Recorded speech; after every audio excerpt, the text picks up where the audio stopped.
Yo, so trading is being considered as the new esport. It's not just about money anymore. It's about competition. It's pressure. It's the feeling when the clock is winding down. And you got to make the right move or you done. All right, so just this week in South Korea, they put traders on the stage with giant screens looking like a Call of Duty esports competition. Tradecasters breaking it down play-by-play live leaderboards. But it wasn't gaming, it was trading. So that viral moment has everybody talking, right? And they're saying, is trading the next esport? Now, I believe it is because trading isn't random. It's discipline, it's pattern recognition, it's mental toughness. It actually reminds me of chess. And today, I want to walk you through why trading is becoming a sport, how we got here, and what it means for the future. All right, so let's start with what just happened during Korea Blockchain Week. They ran a live trading showdown, something similar to the trade-off at the World Trading Conference 2025. Traders were put head-to-head in time rounds. Screens lit up with their positions, profit and loss updates for the entire crowd to see. For every green and red candlestick, people got the opportunity to just cheer, just that whole entire football arena type energy. Hey, and the tradecasters were hyping up every move like if it was a Call of Duty tournament. You feel me? As you know, the clip went everywhere. Threads, X, Facebook, Instagram, right? YouTube. And it's like the people who weren't even watching trading were like, yo, hey, that's wild. They're just completely interested. They're like, yo, this is new. The reason this hits so hard, right, is because Korea already treats like sports and esports like a national thing. And then the stadium was just packed out, right? Like a League of Legends match. You feel me? So, of course, trading with the right production value, with the right vibes, looks just as intense. It's fast, it's risky, it's relatable. Gen Z is simply adapting well. And what's cool about it, it seems like it's something that the everyday person could play as well. Okay, so here's the big question. Could trading actually be considered a sport? Let's break it down because what actually qualifies something to be a sport? Clear rules, scoring system, skills under pressure. Hey, and what's cool, trading has all three. The rules are the instruments and the market hours, how you approach the markets. Obviously, the scoring system is your performance. How well are you doing? And we're not just talking about raw profit, right? But we're talking about how well you can actually manage risk in real time. And then where the skill comes in, it's the discipline to be able to execute well in a rowdy environment, to be able to execute when the stakes are high, to be able to execute under fire. Okay, so let's think about it, right? In traditional sports, where does the pressure come from? Pressure comes from the clock and the crowd. And when you have sports teams, obviously, like when a big play happens in a stadium, the momentum shifts, the crowd changes, right? The cheers start changing. When you're at opposing team's home location, what does the crowd start doing? Boo, boo, they start booing. So all of that pressure ties in, even down to the free throw, even down to a 3-point shot, even down, right, to a home run. And trading, the pressure comes from the charts. The pressure comes from the charts moving against you. The drawdown, the volatility. Can you hold? Is it time to cut? Either way, you are competing with yourself, right? You're competing with yourself. You're competing with the moment. You're competing with the opponent. And what's cool about trading, just like chess or poker, the strongest minds usually prevail. So now let's zoom out, because how do we even get here? To dusty exchange floors, to arena lights, to trading possibly becoming the next big thing in esports? Now, come on a journey with me while we get into the history of trading, where it came from and how we got to this point. All right, so it starts in the old days, the gold standard, Bretton Woods system, and then in 1971, we had the Nixon shock. Okay, so this is when the dollar gets cut from gold, and suddenly we've got floating exchange rates. So that opened the door for the foreign exchange markets as we know it today.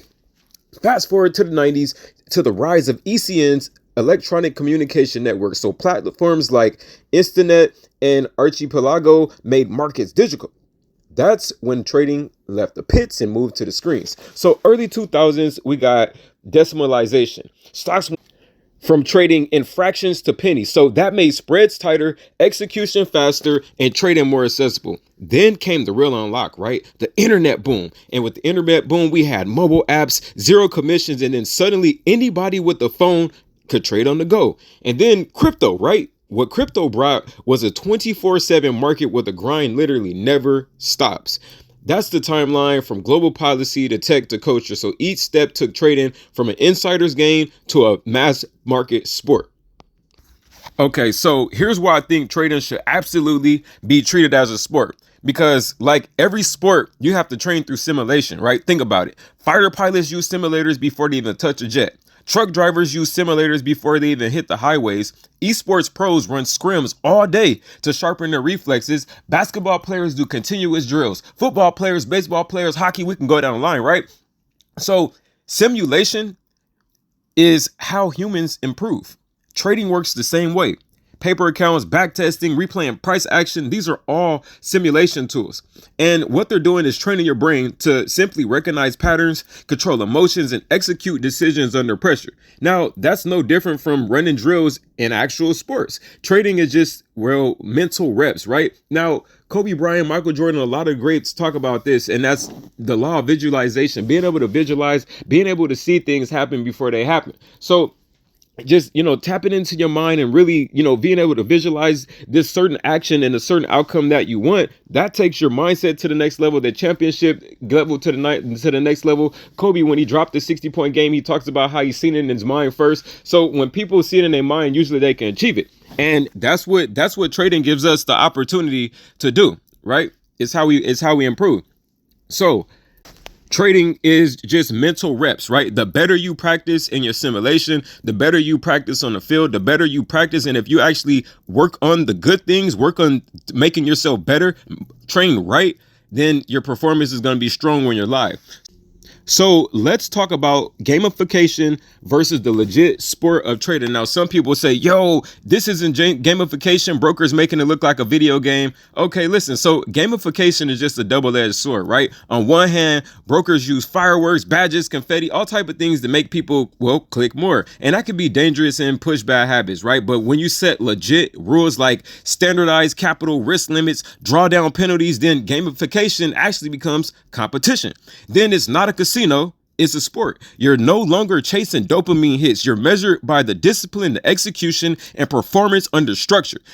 And that right there is what separates a TikTok gambler from a professional trader / athlete, right? So this is what a real trading league could look like. A real professional trading league could look like. Obviously, the trade-off will be hosting them right at the World Trading Conference every single year, annually. You know the vibes, right? But let's imagine the future, a legit trading league. You start off with qualifiers. Everybody has the same account size, the same rules, the same instruments. Then we got regionals, then majors, right? Solo events, team events, the finals, stadiums, broadcasts, the commentaries, instant replays of clutch decisions like, yo, this is where trader A, either risked perfectly, or this is where trader B just completely blew a count, right? So scoring wouldn't just be profits. It'd be like risk adjusted, sharp ratios, volatility control, decision consistency. So that way you can't just YOLO one lucky win and then call yourself a champ. You have to prove over time, right? So that's the sport, that's the competition, and that's where this is actually headed. So let's talk about why Korea's moment actually mattered, right? So there's been a lot of different trading competitions. You got Robin's Cup. You got a lot of different trading competitions out here, right? But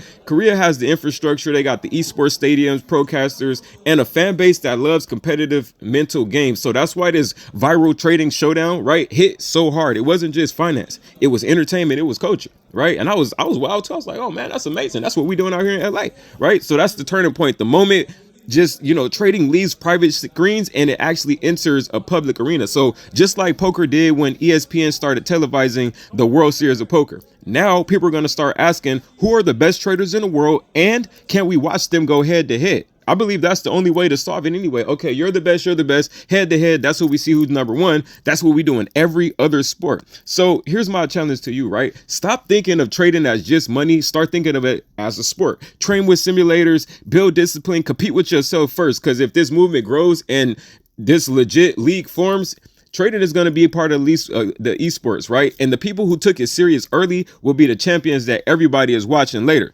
So right now, drop a comment. Do you think trading should be a sport? Type yes or no below. And if you want me to build out an exact rule book, then don't even worry about it, because that's what we've been doing at the World Trading Conference, baby. You know the vibes.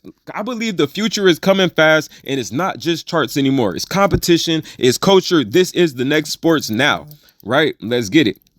Let's get it.